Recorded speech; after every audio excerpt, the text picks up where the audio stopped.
ஈசான மூலையில பூஜை அறை அமைப்பதால் ஏற்படும் நன்மைகள் என்ன என்ன?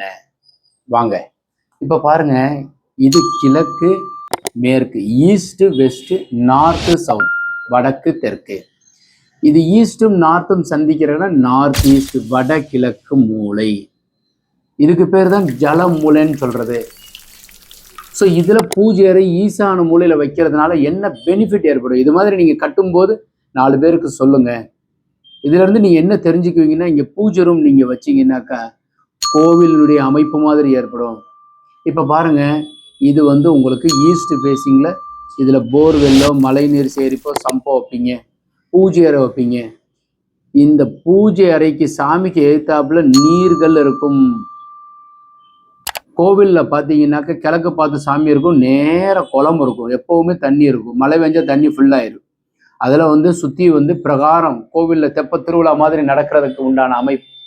இது மாதிரி எப்பவுமே உங்களுக்கு நீர்நிலைகள் உங்களுக்கு வீட்டுல இருந்துகிட்டே இருக்கும்போது மன அமைதியும் செல்வ செழிப்பும் கண்டிப்பா ஏற்படும். ஏன்னா நீங்க பூஜை அறையில விளக்கு வைப்பீங்க. இந்த தீப ஒளியானது பூஜைக்கு உண்டானதுக்கு உண்டான அமைப்புல இருந்து நீங்க ஜலத்திற்கு நீங்க காமிக்கிறீங்க. அது என் வீட்டுல அது மாதிரி நெதம் வந்து அதற்கு உண்டான பிரேயர் பண்றேன். எல்லாருக்குமே நலமா இருக்கிறதுக்கு இந்த இடத்துலயே நீங்க போர்வெல்லும் மழைநீர் சேகரிப்பும் அமைங்க. வாய்ப்பு இருக்கிறவங்க இந்த இடத்துல பூஜை அறையோ அல்லது இந்த இடத்துல பூஜை அறையோ வச்சுக்கோங்க. இந்த அமைப்பு இருக்கிறவங்களுக்கு ஒரு பெரிய பெஸ்ட் கிஃப்ட் ஈசானத்துல வைக்கிறவங்களுக்கு. இதுல ஏதாவது உங்களுக்கு சந்தேகங்கள் இருந்தால் கமெண்ட் செக்ஷன்ல பதிவு பண்ணுங்க. நல்லா இருந்தா ஒரு லைக் பண்ணுங்க. ஆன்லைன்ல வாஸ்து கிளாஸ் இந்த மாசம் எடுக்கிறோம். ஸோ தேவைப்படுறவங்க ஜாயின் பண்ணுங்க. இதுல இருந்து உங்களுக்கு நிறைய சந்தேகங்கள் விடை கிடைக்கும். புஸ்தகம் ஒரு 4 புஸ்தகம் எழுதியிருக்கிறேன், அதுவும் உங்களுக்கு கிடைக்கும். வணக்கம்.